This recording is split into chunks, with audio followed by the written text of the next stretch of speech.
সিরিয়ার রাজধানী দামেস্কের পাশের নগরী হিমস। এই নগরে যাকেই গভর্নর করা হোক না কেন, নাগরিকের অভিযোগের অন্ত থাকে না। কিছুদিনের মধ্যেই খলিফার কাছে তারা আবেদন জানায়, এই লোকের চেয়ে ভালো একজন গভর্নর নিয়োগ দিন।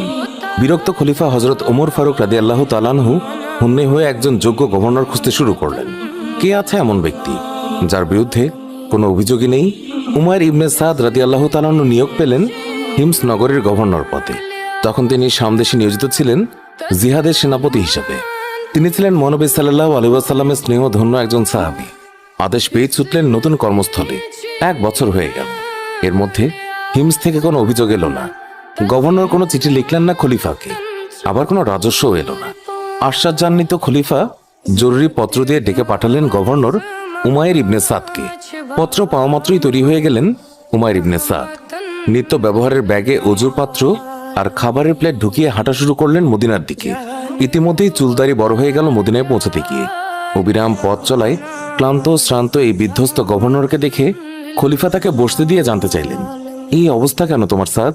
সাদ উত্তরে বললেন, কই, আমার তো কিছুই হয়নি, আমি বেশ আছি, বরং সাথে নিয়ে এসেছি আমার গোটা দুনিয়া।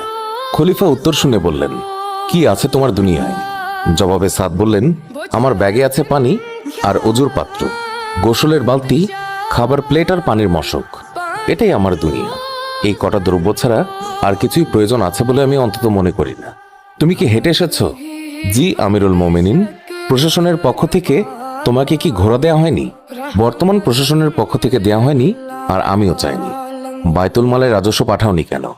যারা বিভিন্ন এলাকা থেকে কর নিয়ে আসতো তাদের সাথে কথা বলে সেই অঞ্চলের অভাব অভিযোগ এবং অতি দরিদ্রের তালিকা করে সেখানে তাদের সাহায্য এবং অঞ্চলসমূহের উন্নয়নের জন্য সেগুলো খরচ করেছি। রাজধানীতে পাঠানোর মতো অবশিষ্ট থাকলে আমি নিশ্চয়ই পাঠিয়ে দিতাম। স্থানীয় পর্যায়ে রাজস্বের যথাযথ ব্যবহারের নতুন পদ্ধতি জেনে খলিফা ভীষণ খুশি হলেন এবং তাকে পুনরায় শপথে যোগ দিতে বললেন। কিন্তু উমাইর ইবনে সাদ রাদিয়াল্লাহু তাআলা আনহু বিনয়ের সাথে গভর্নর পদ ফিরিয়ে দিয়ে মদিনার উপকণ্ঠে নিজের পরিবারের সাথে বসবাস করতে চাইলেন।